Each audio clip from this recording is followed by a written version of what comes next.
there, this is Malorian, and this is going to be another Paintisode. Finally back doing these now that things have calmed down from Brawler Bash and all this. And yeah, if you don't know what this is all about, really, you don't need to watch this. I'm just going to be talking and painting. And the whole idea is that I'm going to be painting for an hour, yapping for an hour. You're going to be pulling out stuff to paint. And at the end, we both have stuff painted. And I've gotten to yap about stuff and entertain you for an hour or so. As far as what I'm going to be painting today, I've actually still haven't really made up my mind. One of the things I'm looking at, that you know what, I'm going to say, I'm going to be doing this. I'm going to be working on this Werewolf Stalker. It comes from Privateer Press. It's from the Circle Oberos. And really what it is, if you think of like a werewolf that's also a ninja, that's what this guy is. He is fantastic. I have painted one already. This is like the older one that they had. And then now I need to paint a second one. This new one's plastic. And it's good to run two in your army sometimes. And so it's time to start painting this thing. The only thing that had me... Oh no, just dropped the metal dude. But he's okay. The big thing that had me thinking that maybe I shouldn't paint this guy is the fact that I don't think I can finish him in an hour.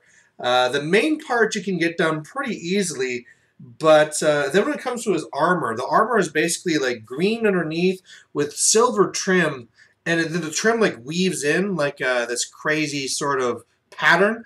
And so because of that, it takes quite a while to get that done, but I'm probably going to get the majority of it done. So that's what I'm working on. Hopefully you guys are working on something fun as well.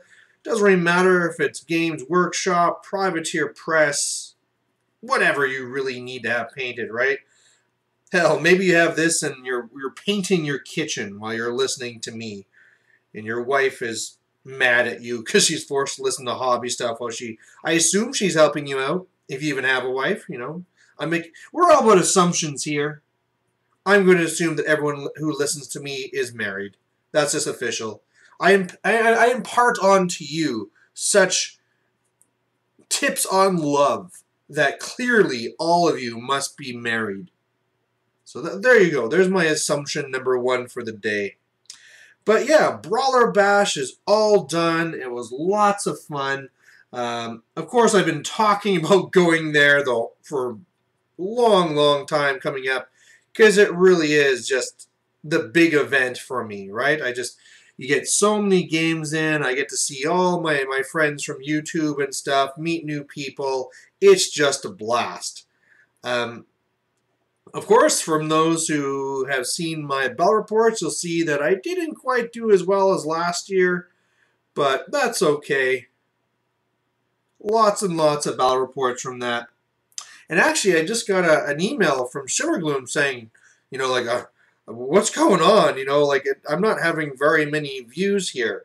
I think the big thing that's happening is that right now, because there are so many of us that went to Brawler Bash that are also YouTubers, there are a lot of battle reports out there right now.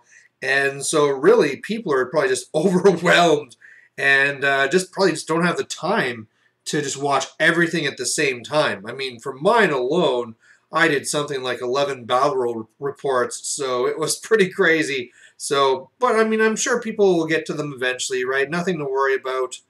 It's not like people are unsubscribing or anything like that. It's just there is a lot of battle reports to cover. I mean, luckily I'm in a job where I can just close my door and listen/watch the battle reports while I'm doing my other stuff or whatever.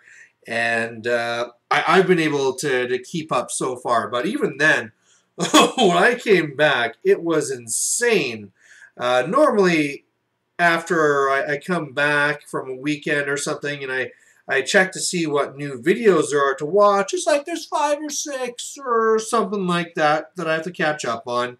You know, sometimes Mini Wargaming, who has actually really slowed down recently, sometimes they have a big release, and so then it's up at 10 or something, but it's a lot of 40K that I don't really plan on watching anyway. But anyway, what I'm getting to is that when I came back this time from Brawler Bash, I'm like, okay, let's see what new stuff there is to watch. and I had over 80 new items. It was insane. And at first I was just wondering, like, what in the world happened? Did the internet explode, or what's going on? Uh, did they release the information for ninth? I don't know. But what it came down to is that actually one of the guys that does battle reports for War Machine, for a long time, I've been trying to keep on convincing him to put his reports on YouTube, but he likes Twitch better.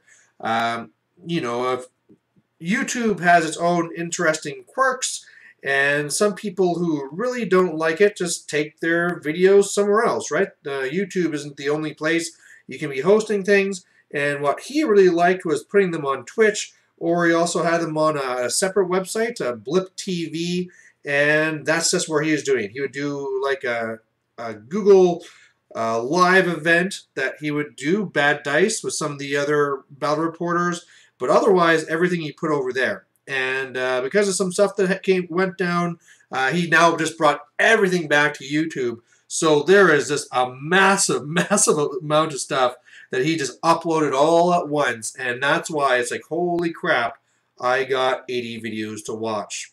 Now, luckily, a lot of that stuff is things that I've seen before, or stuff like that, or it's things where I'm just, it's modeling or reviews on bases or something where I'm just, it's not the thing I'd normally watch, so I don't need to really worry about that, but still, just lots and lots of stuff there. So I basically what I'm trying to say is I understand why normally, say after a few days or a week or so, my videos might have like 1,000 views, right? But recently with the batch I did here, it's just like a few hundred type thing. And that's just because there's so many out there, and it takes a while to get to. So I'm not really too worried. Otherwise, some of the other things that are going on is Anthony from the Sustainable Center is starting up a few new things on his channel there. One of them is that he finally finished up enough of his Carnival of Chaos. That's the one he did. That's kind of Wars of Chaos, but it's all like funky things. It's made to be like a circus. Probably it's pretty obvious from the name. But he's getting some games out with that now, so that's pretty cool. But at the same time, the other thing he's doing, which was a little outside of my realm, was the epic rap battles of fantasy history. And so right off the bat, he does one that's a challenge between his Flappy Bird and Super Orc. And it's like, come on, man. Like, I'm an older guy. I'm white. I don't do this rap thing. But he went out and he already did a video, and his sounds great. His was nice and funny. So, and he of course puts the challenge in there. Here I go. It's out there. So either you meet the challenge or you fail. So I was like, oh, come on. And then I thought, well, maybe I'll luck out, and the whole thing will just kind of die away. People won't be that interested. But nope, he's already done one with Skaven in A to Z type thing, and yeah, this is the thing. So before I did this Paintisode, I actually recorded the audio for the Super Orc part. So we'll see how that goes. We'll also see if my voice holds out for this hour-long Paintisode, because to talk like this for a Super Orc and having to do multiple takes, because like I said, this isn't really exactly my usual cup of tea type thing, and it took many takes, and so my voice took a real beating trying to get that recorded. So far it's sounding okay, but don't be surprised after in half an hour or so if I start sounding a little bit wheezy. So it could happen. You have been warned. Deal with it. But otherwise, I mean, that's really fun. Another one we'll have to see whether it progresses is on Long Island Wargaming. He was working on his Angel army before Brawlers. So for those who follow him, his project prior was the Leadbelcher army. So he did the project, did tons of converting, brought it to a tournament. It did meh. And he's basically just on to the next one now. And that's really, really out there, because it's really a codex, an army book that he made himself. So right there, that's going to put some people off. I mean, to me, it's kind of like, well, I mean, it's cool, but I mean, I'd rather watch battle reports from actual armies, not stuff where you made them up. Plus, as well, I mean, you're going to probably have some trouble finding opponents, right? There's not everybody out there who wants to play against made-up rules, so that could be a factor as well he'll have to deal with. I mean, maybe because a lot of them are on large bases, like ogre size, he could use them as an ogre army, you know, as proxies. Maybe a tournament around there would allow him to do that. So we'll have to kind of see what he gets away with to determine what he can actually do with the army. As far as my little ninja wolf goes, the stalker, he's got brown skin now, so that's something.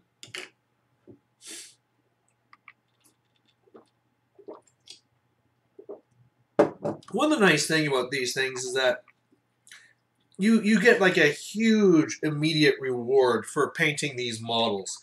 Of course, if you go and you're trying to play a game with unpainted models, it's all gray and silver, and it's really obvious that, I mean, there's this unfinished model.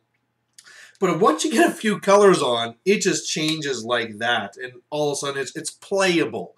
You know, it doesn't look great. You're not going to put it in for any tournaments, but I mean, like, one of the things I was working before is these guys also have a tree. All I did was the brown and do like the stone. It's really literally good to go. I, of course, have a lot more work to do it. Or here's another one where it's this Epic Alexia, and she's basically like this necromancer riding a horse. All I've done is the black and the red, but honestly, if I need to throw that on the table, it looks okay-ish already. So, you know, like I said, I'm over the hour. I mean, I've already done 10 minutes. I'm not going to be able to finish this, but it's at least going to be at the point where it's okay, right? Put it on the table, and at least the person looking at it says, okay, they put in a little bit of effort. You know, we can give them that much. So there's that. Good as well, getting back. I'm getting into the spotlights. Good to see that people like that idea.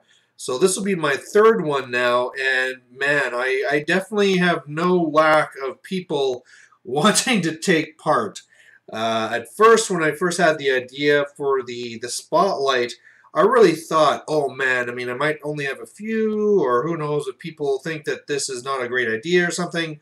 But no, I am overwhelmed with people who want to be in the spotlight, you know, either because they want their channel to be having the shout out, or they're wanting my tactical advice. So I really am, like I said, having lots of stuff to work off of. So if you've sent me a message and you're like, oh yeah, I'm interested in doing a spotlight, I might not have responded yet because you could be like 5 or 6 so places back, and I'm only going to be doing one of these a week. So that's why. I mean, you will be contacted eventually. I'm keeping everything in the order that I get them. But yeah, really interesting that this kind of took off, and it's something that people like. That being said, the next couple I'm going to do are a little bit different because in the previous ones, people just sent me videos. And to be honest, that's the easiest one. If you just send me one of your battle reports, I can just show it on my channel. I can have, and then I can do my tactical analysis after.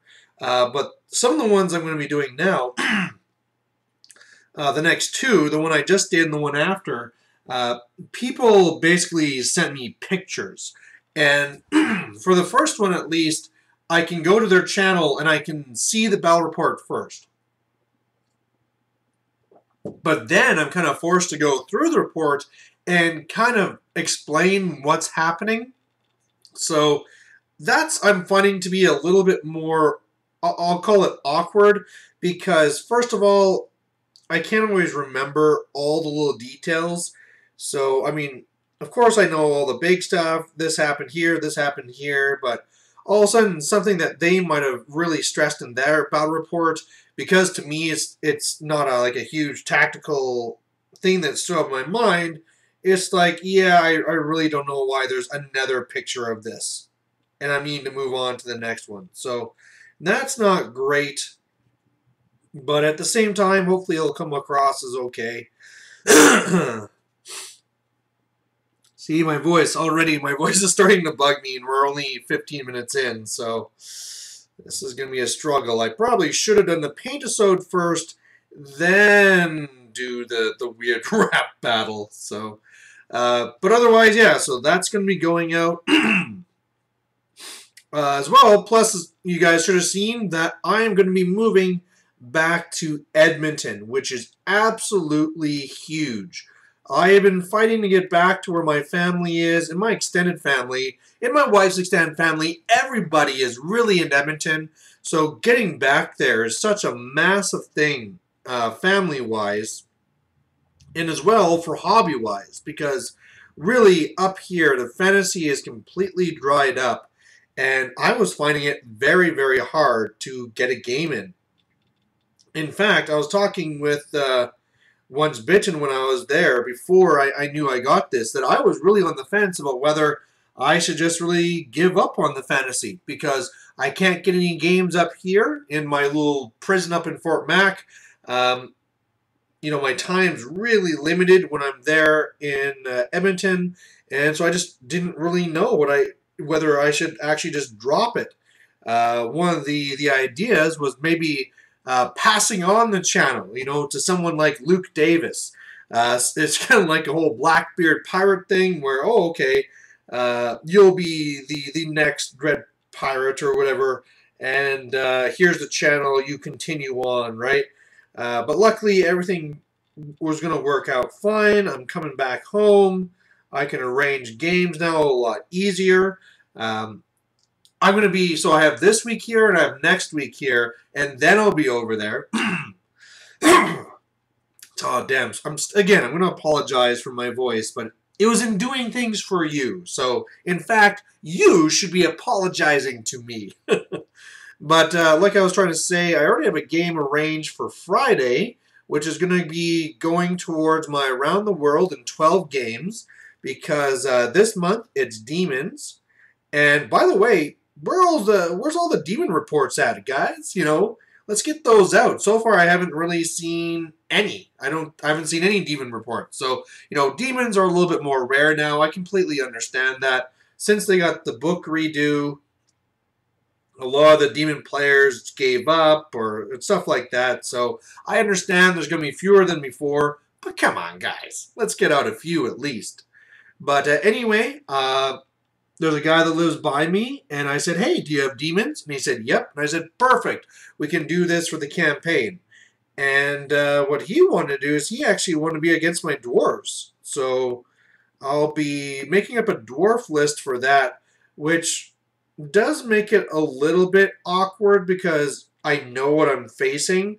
And dwarves are one of those armies who are really customizable. It's nothing like High Elves where it's like, well, guess I'm going to use that Banner of the World Dragon. But still, it's going to be hard to try and make a list that is not going to take that into account. But at the same time, maybe I should assume that he's also making a list that's going to be based to fight dwarves. So, I don't know. But either way, we're going to be doing 2,500 points. And I know some people are wanting me to try and do something crazy and different and do my shooting list. The problem there is that I haven't put together enough of my Iron Drakes yet. I still have a unit of 10 armless ones here on my workbench. But even then, they're just would bring me up to 20. I still want to do 30 before I do like the line with the special character. So I'm not there yet. More than likely, I'm going to be a mix of infantry and war machines, and as well have a good amount of gyrocopters, because those things are just money, especially against demons, will be really nice.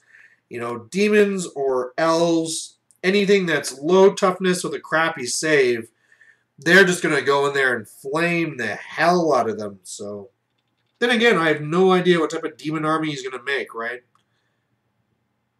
I always assume Nurgle, just because Nurgle's the best. maybe Epidemius, who knows? You know, we've only played each other once before, and we were kind of testing the waters. I kind of took a mildly competitive list. He did the same. So this time, will it ramp up and it'll take something super strong? I don't know. We're going to have to wait and see. So now I'm done doing the hair on him.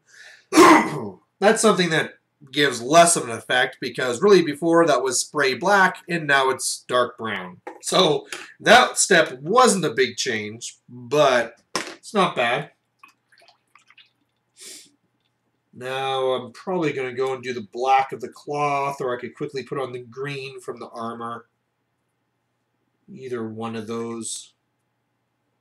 I'm wondering too, normally when I'm up here, Tuesday is always my painting day. That's the set painting day because the store is closed. I can't play anyway. So all of a sudden when I'm back in Edmonton, and really any day could be painting day or any day could not be painting day, I'm going to have to really bring in that discipline and make sure I say, you know what, we got to paint a little bit every week. One of the things I was trying to do is get my group to the Shredded Porkers to get on board with doing kind of more like a painting thing where you have to paint at least one model a week. It's really, really lax, but at least it keeps you going and you're still painting something every week. So I'm going to have to keep on pushing on that. You know, it's a bigger deal in War Machine. That's a War Machine group, and having one more model is a big deal because one model could be, that's a whole unit type thing, right? You don't have to be using a unit of 10 dudes. It could be a new caster, it could be a new solo, it could be a new jack, and it could actually make a big deal to your list. In fantasy, it's like, yay, I painted one Night Goblin. But, you know, at least you painted something. Because really, once you get into that slippery slope where, oh, I'm not going to paint anything this month, then all of a sudden you decide I'm not going to paint anything next month, and the problem is that all of a sudden it's a habit, right? You haven't painted anything, and by default, you don't even think anymore, you know, about whether should I paint. You just don't. And the next thing you know, it's been a year and you've painted nothing. And or more likely, it's a tournament. You're like, damn, I'd love to take this gyrocopter, but it's not painted.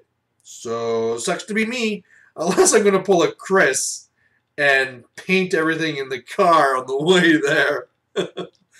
Oh, man. I mean, when I saw that from Long Island Wargaming, that Chris did that the one time, I was like, oh, that's hilarious. But, you know, I'm sure this isn't a regular occurrence. But here at Brawlers, he had to do exactly the same thing.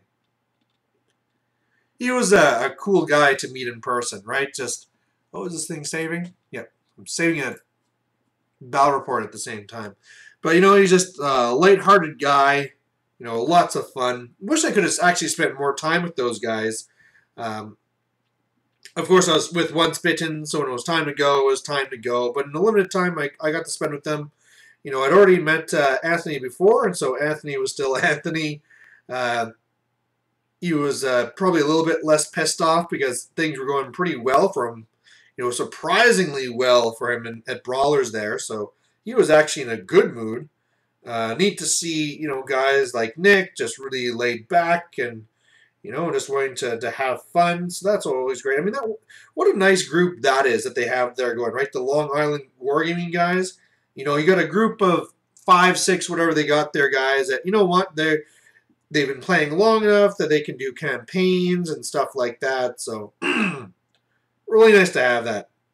It'd be cool, too, if I could bring, you know, if I had more of a fantasy group, I could have brought up to Brawlers. But, first of all, there's the monetary thing. And, you know, not everybody has that money to throw away at it. And then at the same time, they're not all, I'm not really even part of a really set group here for fantasy. You know, with War Machine I am, but for fantasy I'm not. But then again, with me going back, there is the one group, the Out of the Basement group, that I used to be kind of a member of. Not really a full-fledged member type thing, but I'd show up now and then. Help out with their tournaments, or, well, not really. I don't know. I would help them out, and we were friends.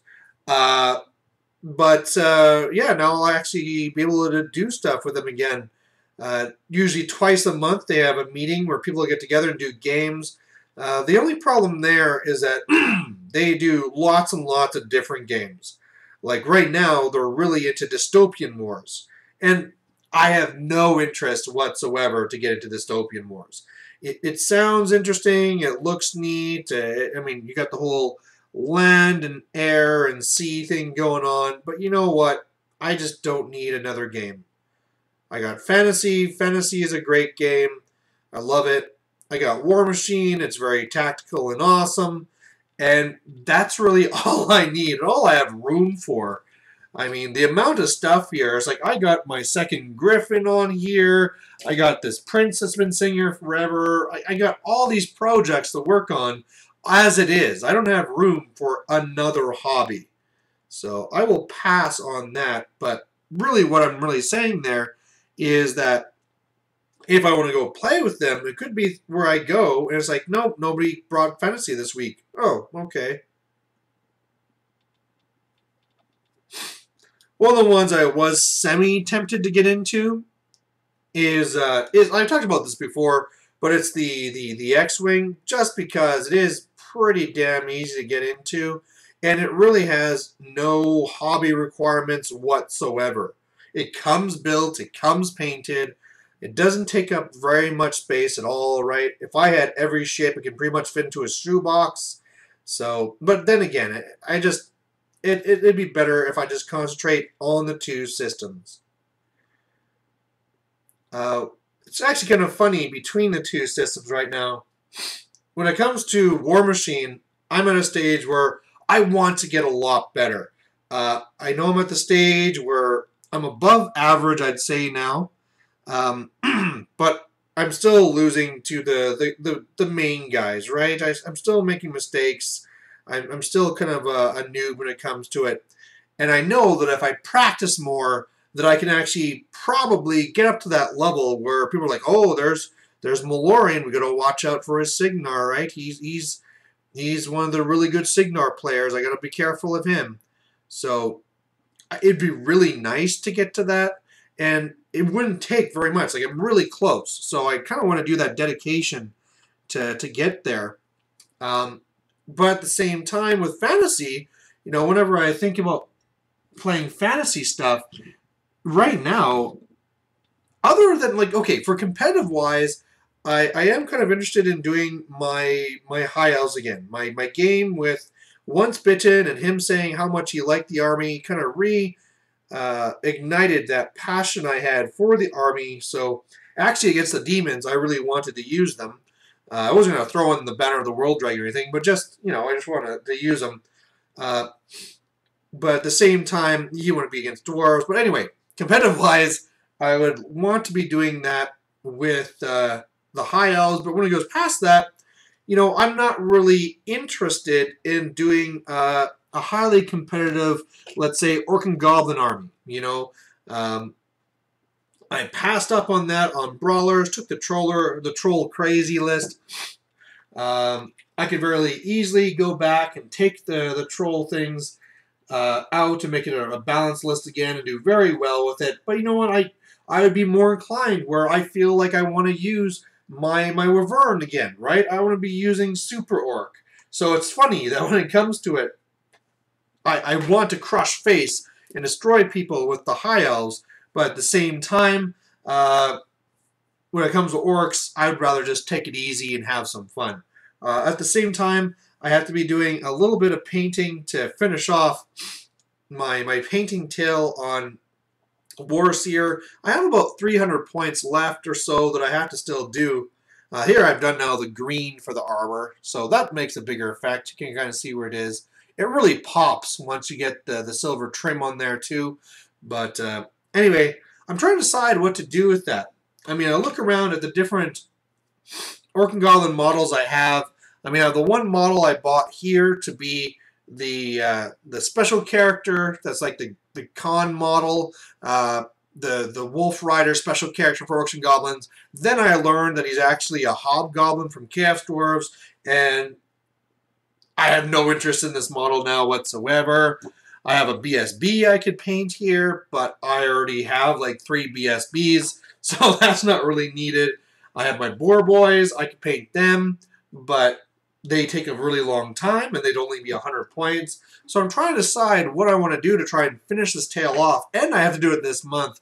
And I have an Arachnarok, a second Arachnarok I could paint, and that could be it right easy right there. The problem is that when I got this one for a trade, it didn't have the big claws in the front. You know, it has like the 8 legs because it's a spider, and it has like the 2 awesome ones in the front. But the big part in the front, I didn't get those claws. So that's kind of an issue. One of the easiest swaps I could do to kind of fill that back in is with Tyranids from 40k. They have their Carnifexes and their big bugs, and their type of claws could work really well to fit in those areas. However, I sold my Tyranids before this came to be an issue, because I got that trade a long time ago. This is like 2 years ago I got that second Ragnarok. But already at that point, I had already traded away. And that's why he's not painted yet. I mean, it's really just because he doesn't have those things. But, yeah, you know, I guess it's just easy. I'm just trying to contact other Tyranid players saying, hey, man, I just need a couple of claws. And they give you lots of extras. So I'm sure it wouldn't be a big deal. But as well, at the same time, it wouldn't really also be a perfect fit. It would look a little bit off and different. So I've also been kind of tempted about whether I just want to green stuff some claws. You know, that's something I could do too. As well, as far as not having those claws, it also didn't come with the Howdah. So that's not a huge deal. Something I could just do is just have a whole bunch of night goblins either riding on top or underneath or something like that, right? Some with spears, some with bows, and that would be just fine. And in fact, it would make it easier and faster to paint. So actually, I think we've just found out what I'm going to do. As long as I can find a way to do these claws, that Arachnarok is probably going to be the way that I can actually finish it. And then I can start running double Arachnarok lists, and that'd be fun. The only problem with that is, man, those Arachnaroks are actually a good amount of points. And so, first of all, it has to be a sizable game for me to actually have enough rare allotment so I can actually fit that in. Plus, if I'm fitting those both in, so much for having any war machines. But who needs war machines? I'm actually surprised how much I didn't really need the war machines and how well, not how much I didn't need them, how well I did in Brawler Bash, given the fact that I had no war machines, right?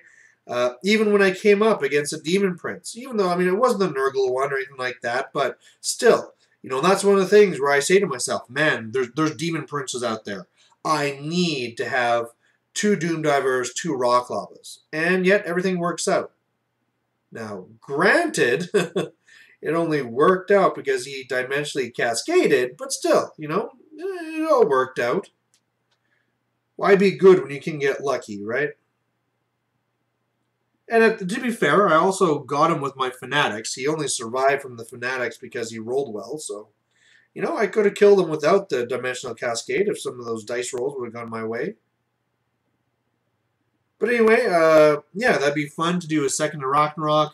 Of course, you have the other options. You can make him with the whole shrine thing, and you can have your guy riding on top. I'm not going to go that silly. That's just a bad option. Makes him even more expensive, right? We're already talking about how expensive the Arachnarok is. And then all of a sudden you have a character up there that can be killed, and it's just no. It's just no.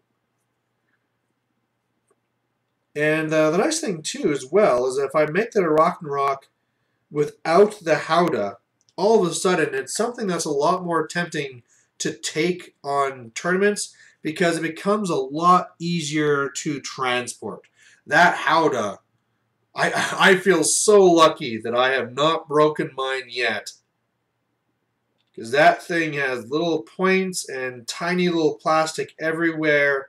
And I've seen other people's Arachnarocks, and all over they have broken little bits because those little spears or those little things get snagged and just snap. And all of a sudden it's like, well, you have a spear snapped halfway through the shaft, and you just can't really fix that. You know, if you have another spear arm, you can replace it, but otherwise, it just usually a lot of people just leave it broken because, like, well, can't fix it. I'm not going to throw my Arachnarok in the garbage, so it'll just be broken. So it would be nice to have to not deal with that. Things are coming along. I'm telling you, if it wasn't for this trim, I might actually be able to finish this in the hour. But needing to come back and doing all this silver trim. Because it's like the Celtic design, right? Where it's like all swirly and stuff.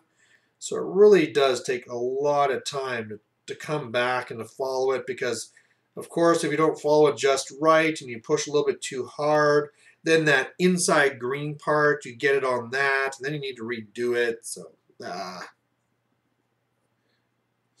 One of the things I did kind of do when I was there at Once Bitten's place is kept on dropping the hints about War Machine and the different parts of it I like.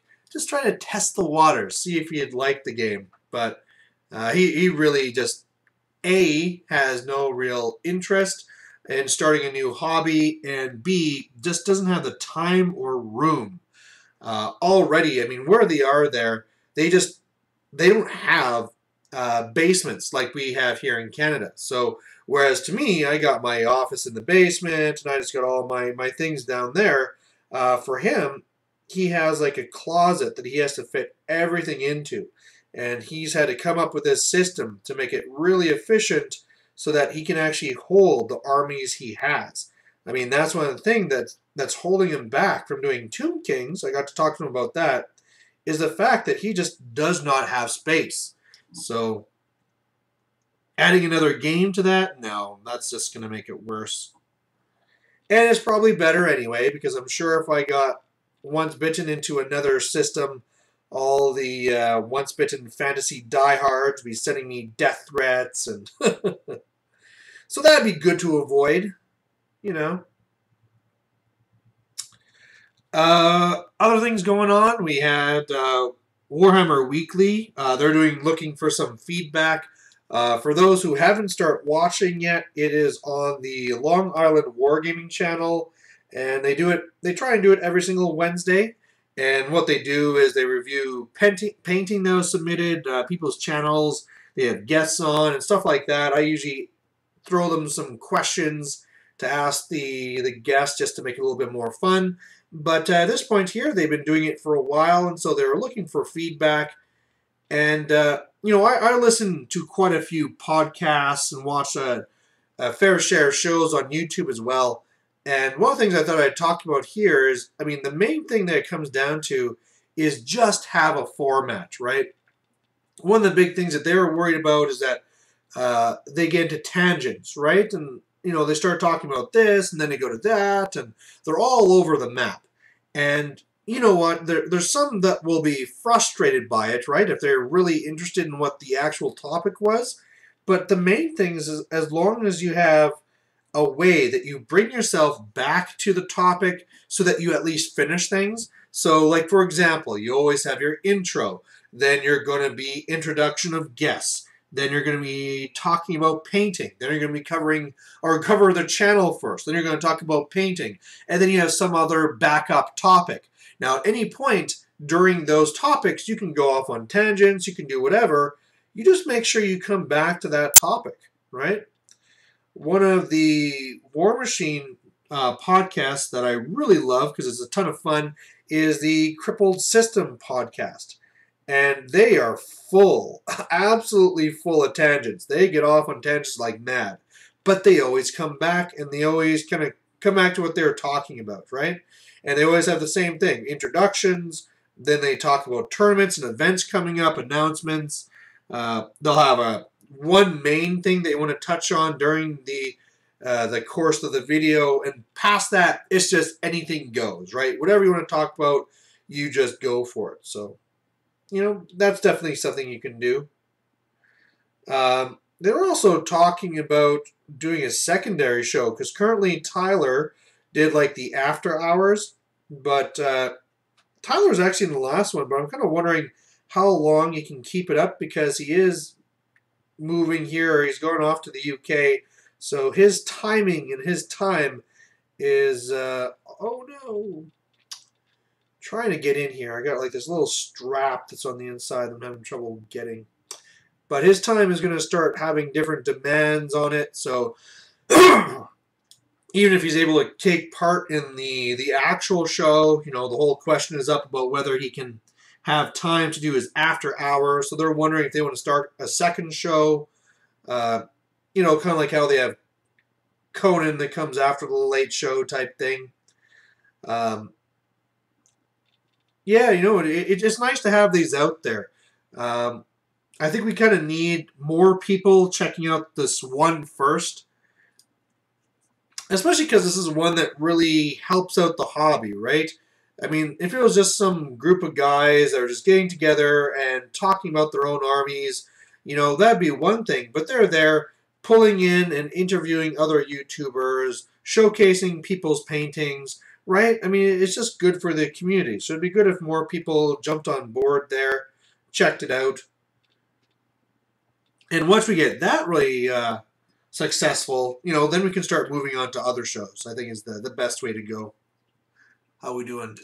20 more minutes. My voice is holding on. I can feel it, though. It's probably going to be tomorrow. Tomorrow I'm going to be voiceless. As far as tournaments for myself, one of the other things I announced to the people around here was that Brawler Bash was going to be my last tournament until I get back to Edmonton. Of course, it's right after I make the announcement that it turns out I'm coming back to Edmonton. But at the same time, I can't be jumping back into the tournaments with both feet. First of all, I want to make sure that I'm actually coming home to spend time with my kids. And secondly, I'm going to be making a little bit less money, of course, coming back to Edmonton, leaving the oil behind. So I'll have to kind of watch my money a little bit more closely. So I'll be going to some tournaments, but it's not going to be lots. I'm going to be kind of probably, at least for the first year, focusing more on just arranging games. So still hitting up a couple of tournaments a year. And then just trying to make sure that I hit the tournament scene, or make sure I have some good assortment of games at my place that I arrange or meet people at the store. And luckily I know a wide variety of gamers, right? I know some guys that are, the people that win tournaments, right? So if I want to do competitive, I can arrange games with them. Plus I know the guys that just play for fun, right? So if I ever want something like that, call them up. So I can still get a wide variety of different stuff here on the show. On the channel. I wouldn't call this a show. Maybe the Paintisode is a show, but otherwise it's still the some random fat guy doing nerdy stuff channel. Yeah, so yeah, I am going to be missing the tournaments, especially coming from last year where I went to all of them. But it's just the right thing to do. Hold back for a year, get things reassessed, see how things are, and then come back from there. And my goal is still to try and get in a game a week, average overall. So I might miss a week here or there, but then that's where the tournaments will shore those up, right? All of a sudden when you get 3 to 6 games in a single tournament, that's going to catch you up pretty quick. In fact, there's even was a tournament this weekend here in Calgary, but I thought, no. Well, it's not time yet to get back into it. So we'll hold back on that one. one of the ones I wish I could get into that's not here yet is Warhammered. That one is the awesome tournament here. I mean, if the other YouTubers were ever to come to Canada, that's the tournament they should try and go into. But unfortunately, it is so popular. It sold out right away. I did have the opportunity to get in this time. I was right there. I could have signed up when it first opened. However, I just didn't have this job at the time. So I just had to turn it down. And, I could get lucky. I do watch the forums, so if somebody says last second, like, I can't make it, somebody take my ticket, or somebody buy my ticket, boom, I'm in. I'm going to buy that ticket and go, because that Warhammer tournament is absolutely amazing. Every table is custom made, custom scenarios. You got the bar there, so that's always a plus as well. But yeah, man, that was rough. When I had to turn that tournament down, it tore my heart out type thing. Oh, and I missed some green. No big deal. Luckily, I can always come back.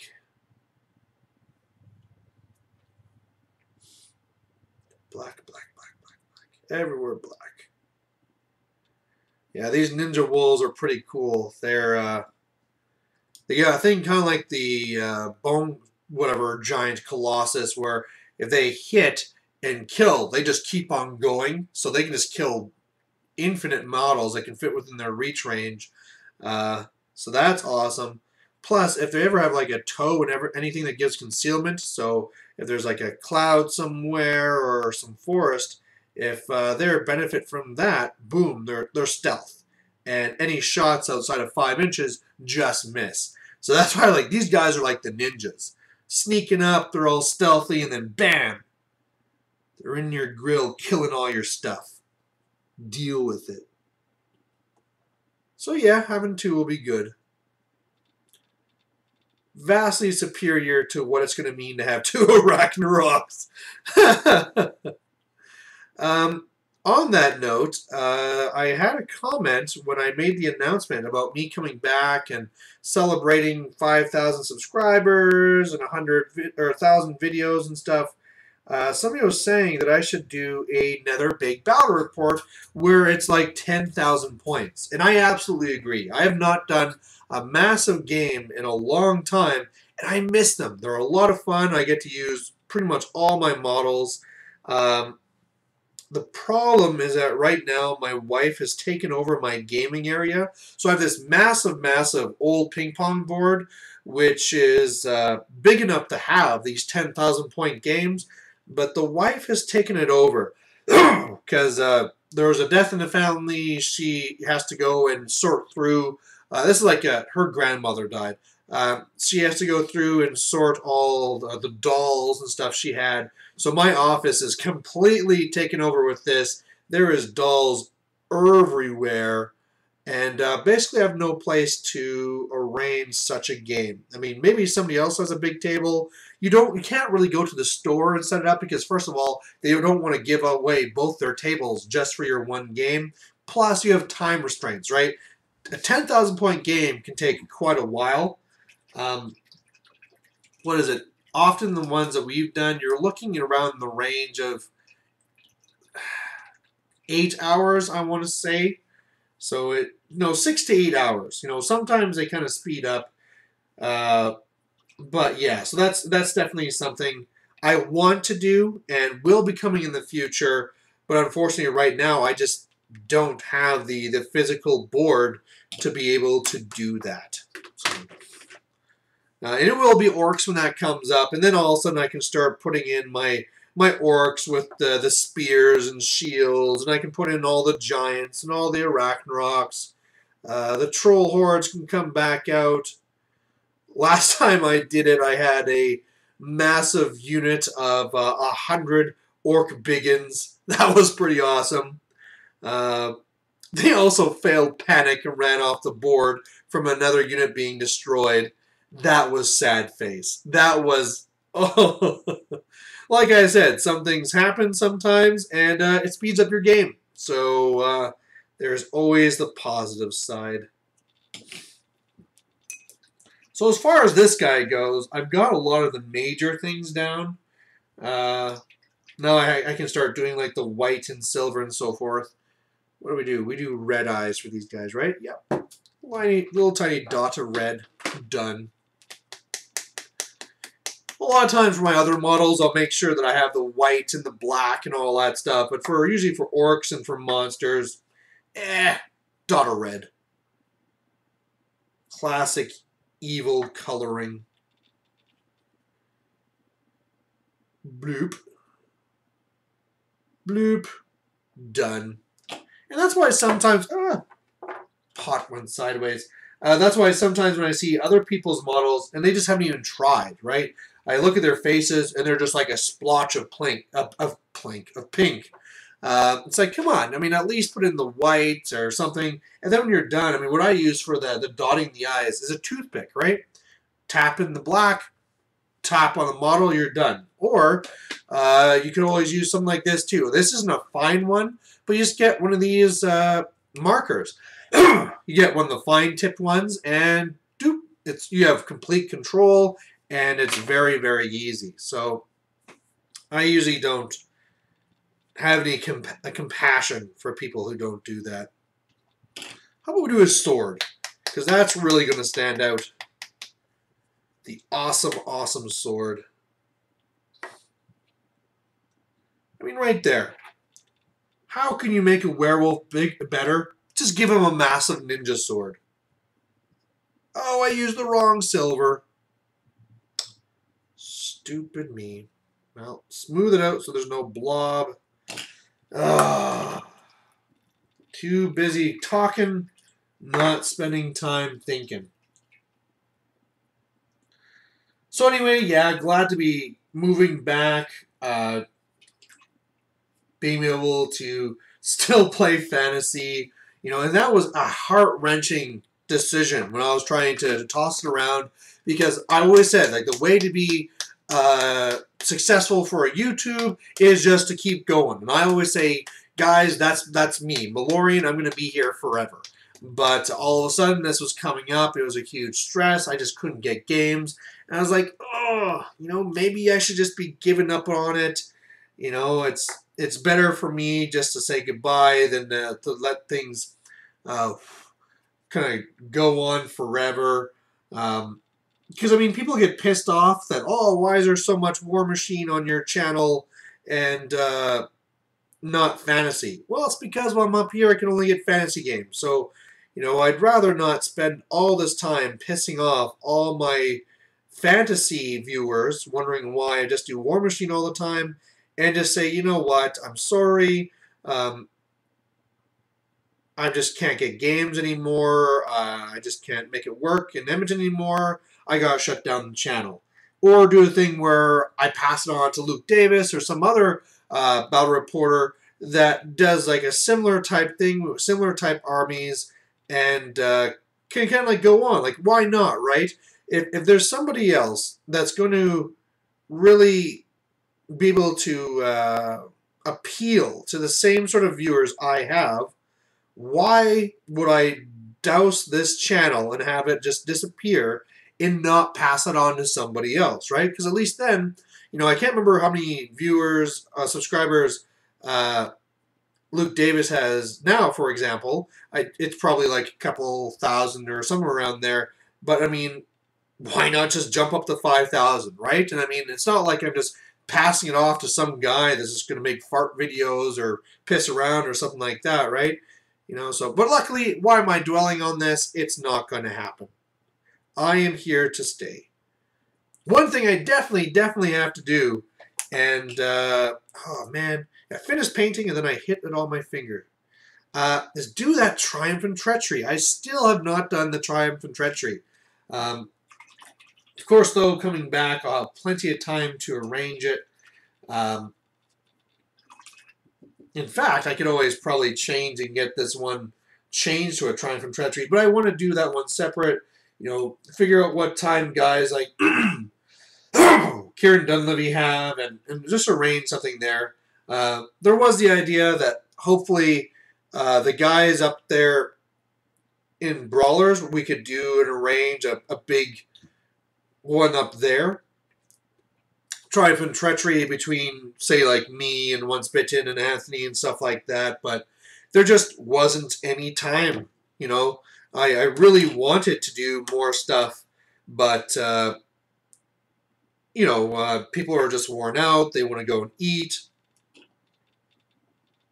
I almost feel bad trying to keep people in doing that too, right? Like, don't go and eat. Stay here and play more games. I'm just a diehard. I just love playing it, right? I'm there to play. I'd rather just cram, double the breakfast in me and then just try and tank it out the whole day. Getting all the games on there.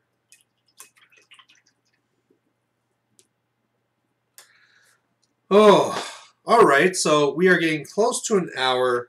The point I'm at is, he's coming along.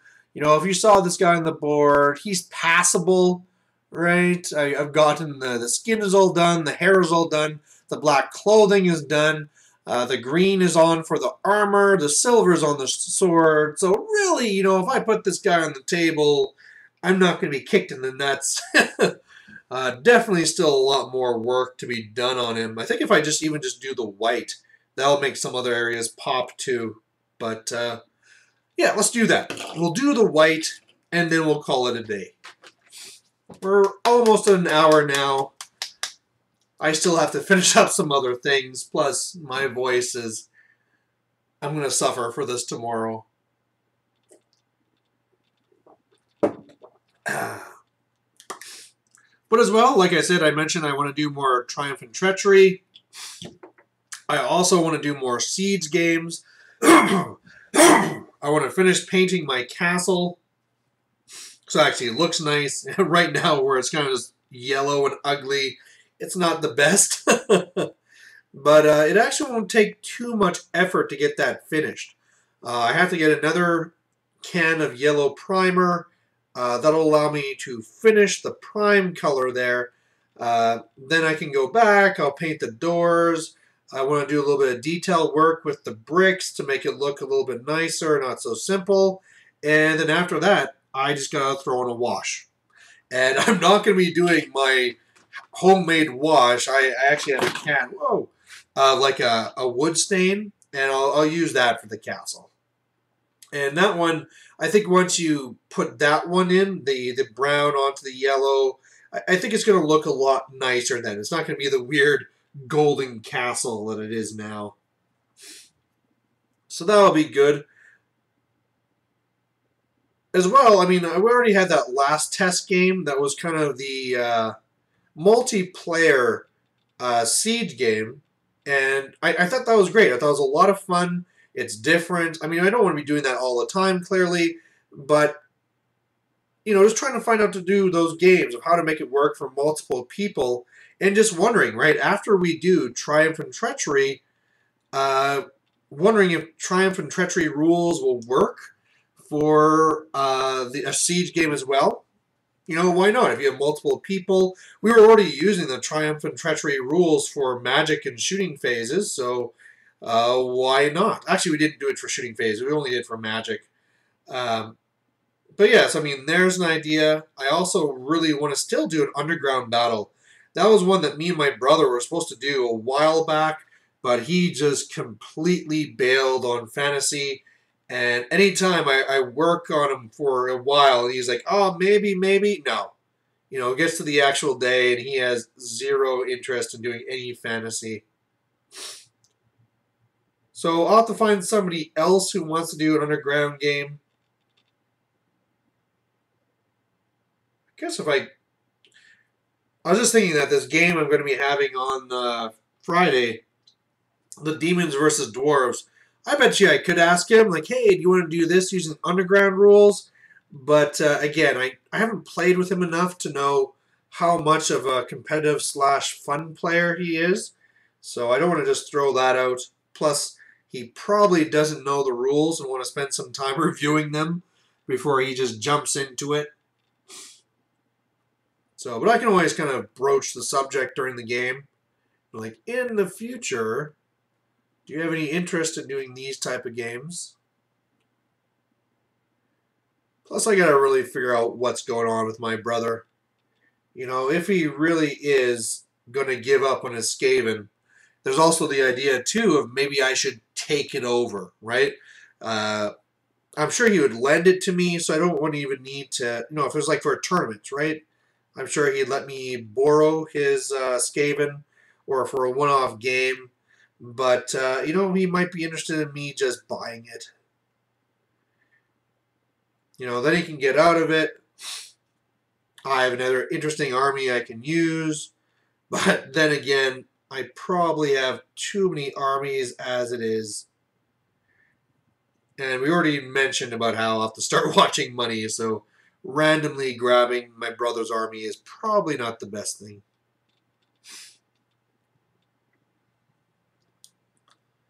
Although, like I said, I mean, with some of these tournaments that do come up, it could be fun. Just surprise everybody, bring Skaven. I was actually really surprised at the Brawler Bash how many people went with Skaven.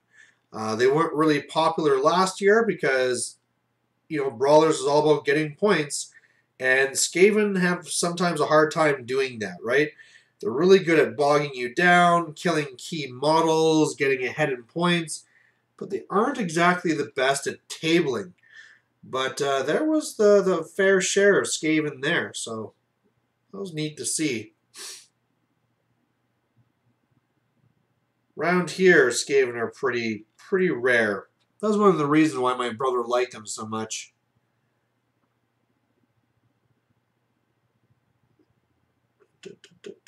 Then again, with me having limited time to go to tournaments, I probably should use that time to actually use my main armies, right? Dwarves, I can take to a tournament being competitive. High Elves, I'd love to do that with them too again. Orcs and Goblins, I always love playing Orcs and Goblins. Although it's getting to the point, just like at Brawlers when I was talking about making my list there, is that I'm tired of having a tournament list, which is the same as last year's tournament list. One of the things that could really help there is when Ninth comes out, Orcs and Goblins are supposed to be one of the first books to be redone, so that'll breathe new life into it. Damn it, there's even more green on this thing I missed. But I think I got all the white. Yes. And that did help significantly. Oh, I just wipe some off now. Of course, as I just wash it. Yep. Wiped off a toe. Way to go. And fixed. Actually, while I have the white out, I can also do the lines. Ugh. One thing that's important in this game is whether you're facing what facing you have on your models. You're easier to be hit if you're in the back and you can't attack things behind you and stuff. So you actually need to put on these frontage marks on your models to show which one is your front and which is your back. They say that if you don't have it on there, you go by the shoulders, but sometimes that really doesn't make sense. I can show a good example in just a second. Just going to go and finish off these lines here. I don't know why I'm addicted to the sound effects. Oh no. Oh, okay. Okay, he's done. Say, for example, the stalkers, right? Being forced to say I have to go shoulder to shoulder is okay, right? It kind of makes sense. This is lined up with the screen with what would be shoulder to shoulder. And that's okay, right? You probably want a little bit more like this, which is how I just did it. But if it's shoulder to shoulder, it's not that crazy. Say, for example, this model, the one I showed you where it's like the necromancer on the horse, clearly facing straight at is probably how you want it. However, if it's shoulder to shoulder because she's like pointing forward, this would be the frontage, which is like her looking almost sideways. So, yeah, it's pretty important to get those lines down whenever you plan on really using the model. So anyway, now we have the white on this model. It definitely now looks usable. I have to still go back and do all the silver trim and clean up and stuff like that. But hey, you know, for an hour's worth of work, having a model that's good to go sounds good to me. So there you have it.